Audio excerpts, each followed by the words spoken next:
तुमचा जर आता आधार कार्ड आणि वोटर आय डी कार्ड याचा जर डेटा मिसमॅच असेल तर तुमचे आधार कार्ड सुद्धा आणि वोटर आय डी कार्ड दोन्हीही बंद केले जाणार आहे। सध्या केंद्र सरकारकडून पडताळणी चालू आहे, सर्वच राज्यांमध्ये पडताळणी चालू आहे। यासाठी काही समित्या नेमलेल्या आहेत आणि या समित्यामार्फत तुमचा आधार कार्ड आणि वोटर आय डी कार्ड मधला जो डेटा आहे तो डेटा चेक केला जात आहे।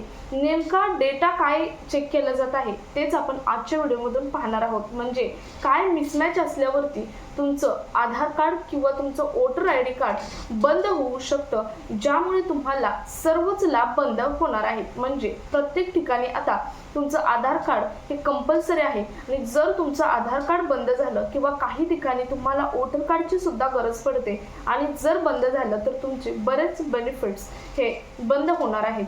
त्यामुळे तुम्हाला अतिशय महत्त्वाचा हा आजचा व्हिडिओ ठरणार आहे, कारण तुम्हाला या व्हिडिओमधून मी सांगणार आहे की कोणता डेटा सरकारने सध्या पडताळणी चालू केलेली आहे। सरकारच्या काही समित्या आहेत, या समित्यांमार्फत ही पडताळणी चालू आहे। नेमका डेटा कोणता मिसमॅच असेल तर तुमचं आधार कार्ड किंवा वोटर आय डी कार्ड बंद होऊ शकतं आणि जर तुम्हाला तुमचा डेटा जरी मिसमॅच असेल तर तुम्हाला काय करायचं आहे हे सुद्धा आपण आजच्या व्हिडिओमधून पाहणार आहोत। त्यामुळे व्हिडिओ स्किप न करता शेवटपर्यंत पाहायचा आहे। चॅनलवर पहिल्यांदा आला असेल तर अशाच महत्त्वपूर्ण आणि गव्हर्नमेंटच्या नवीन अपडेट्ससाठी चॅनल सबस्क्राईब करा, त्याचबरोबर शेजारील बेल आयकॉन सुद्धा ऑन करून ठेवा, म्हणजे असेच महत्त्वपूर्ण अपडेट तुमच्यापर्यंत रेग्युलर पोहोचत राहतील। तर नमस्कार, मी पूनम आणि तुम्ही पाहत आहात पुन्हा एक नवीन अपडेट। तर बघा, आधार कार्ड आणि वोटर आय डी कार्ड याचा जर डेटा मिसमॅच असेल तर तुमचं जे आधार कार्ड आहे ते सुद्धा बंद केलं जाणार आहे सॉरी किंवा तुमचं वोटर आय डी कार्ड आहे ते सुद्धा बंद केलं जाणार आहे। आता जर तुम्ही म्हणाल नेमका कशावरचा डेटा मिसमॅच असेल तर वोटर आय डी किंवा आधार कार्ड बंद होणार, तर दोन्हीपैकी एकाचा जरी डेटा मिसमॅच असेल तर तुमचं दोन्हीही आधार कार्ड आणि वोटर आय डी कार्ड हे बंद होणार आहे। कशाचाही डेटा मिसमॅच असो, दोन्हीचीही पडताळणी केली जाणार आहे। तर बघा काय काय डेटा ह्यामध्ये असणार आहे।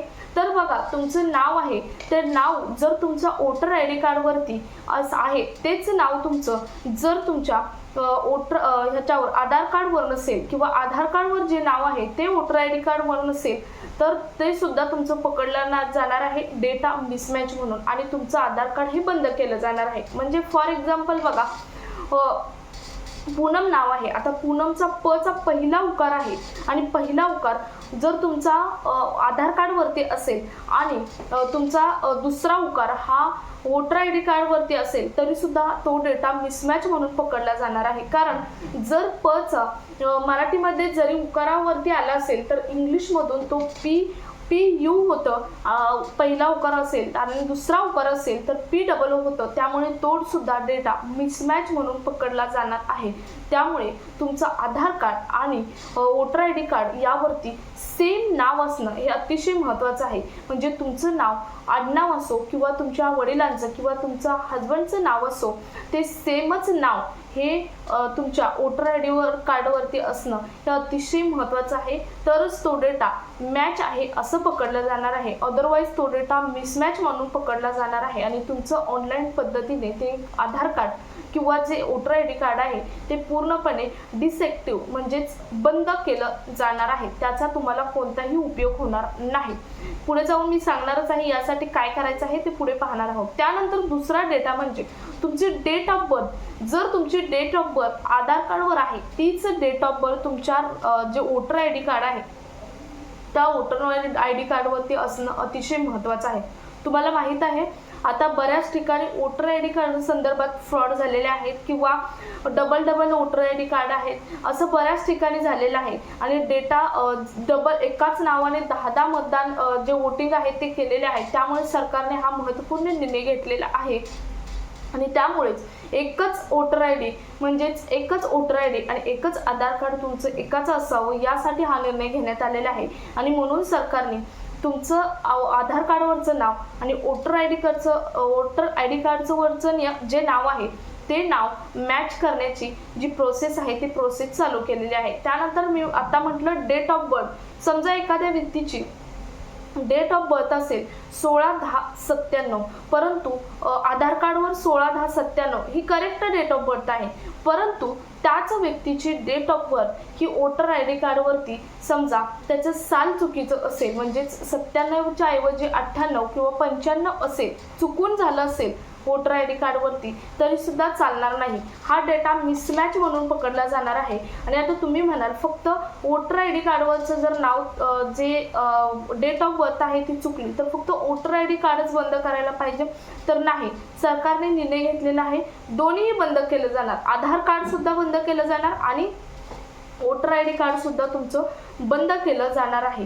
त्यानंतर पुढचं अपडेट असणार आहे, पुढचं मिसमॅच पाहिलं जाणार आहे ते म्हणजे तुमचं जे मधलं नाव असतं ते मधलं नाव म्हणजे पतीचं, किंवा आता फॉर एक्झाम्पल एखाद्या मुलीचं लग्न झालं आहे आणि आधार कार्ड चेंज केलेलं आहे, परंतु वोटर आय डी आहे ती वोटर आय डी त्या पहिलीच आहे, म्हणजे वडिलांच्या नावावरूनच जी वोटर आय डी काढली होती ती वोटर आय डी आहे आणि त्यावरतीच जर ती मतदान करत असेल, वोटिंग करत असेल, तर ते पूर्णपणे चुकीचं आहे. तो सुद्धा डेटा मिसमॅच होऊ शकतो.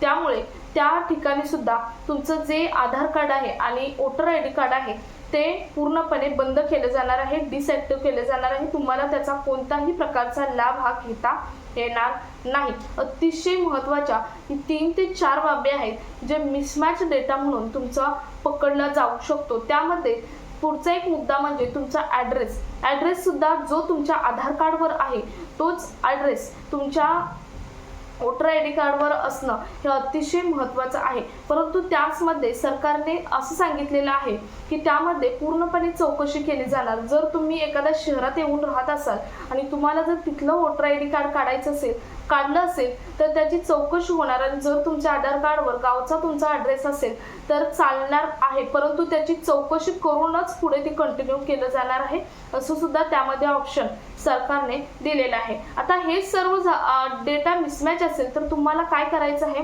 तर तुम्हाला तुम्ही म्हणाल आता कशावरचा डेटा नेमका करेक्ट करायचा, तर तुमचा आधार कार्डवरचा डेटा करेक्ट करा. कारण आधार कार्ड फक्त 3 वेळा तुम्हाला चेंज करता येतं, म्हणजे जे काही करायचं आहे ते तुमचं नावात जर गफलत असेल तुमची तर फक्त 3 वेळाच ती चेंज करता येते. त्यामुळे तुम्ही जो काही परफेक्ट आधार कार्डचा वरचा डेटा आहे तो आधार कार्डवरचा डेटा आता तुम्हाला आधार म्हणून एक सरकारने ॲप दिलेला आहे आणि त्या आधार ॲपवरून तुम्ही घर बसल्या हा डेटा चेंज करू शकता. म्हणजे तुमचा ॲड्रेस चेंज करायचा असला करू शकता, तुम्ही तुमचं नाव सरनेम सुद्धा चेंज करू शकता, मोबाईल नंबर सुद्धा चेंज करू शकता. सर्व गोष्टी तुम्ही आधार ॲपवरून चेंज करू शकता. त्यामुळे तुम्ही आधार कार्ड पूर्णपणे तुमचं जो करेक्ट डेटा आहे तो आधार कार्डवरती टाका आणि त्यानंतर पुन्हा तुम्ही वोटिंग कार्डसाठी पुन्हा नव्याने अप्लाय करा. त्यामुळे तुमचा डेटा मिसमॅच होणार नाही आणि तुमचं वोटिंग कार्ड लगेच 15 ते 1 महिन्याच्या आतमध्ये वोटिंग कार्ड येतं आणि 7 दिवसाच्या आतमध्ये तुमचा जो आधार कार्डचा डेटा चेंज केलेला आहे तो डेटा चेंज होऊन आपलं नवीन आधार कार्ड हे अपडेट होतं. 7 दिवसानंतर नवीन आधार कार्ड अपडेट झाल्यानंतर लगेचच तुम्ही तुमचं जे नवीन वोटिंग कार्ड आहे तर वोटिंग कार्डसाठी अप्लाय करा.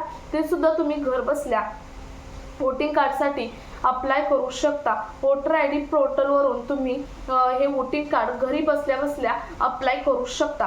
तर अतिशय महत्त्वपूर्ण आजचा व्हिडिओ होता की जर तुमचा आधार कार्ड आणि वोटिंग आय डी कार्ड आहे, मतदान कार्ड आहे, त्याचा जर डेटा मिसमॅच असेल तर तुमचं जे आधार कार्ड आहे किंवा वोटिंग कार्ड हे बंद होणार आहे. तसेच सरकारने आदेश सुद्धा जारी केलेला आहे. सो तुमचं यावरती काय मत असेल कमेंटमध्ये जरूर सांगू शकता. हा व्हिडिओ जास्तीत जास्त सामान्य जनतेपर्यंत किंवा बऱ्याच प्रत्येक आधार कार्ड धारकांपर्यंत शेअर करा. भेटूयात पुढच्या एका नवीन अपडेट सोबत. तोपर्यंत धन्यवाद.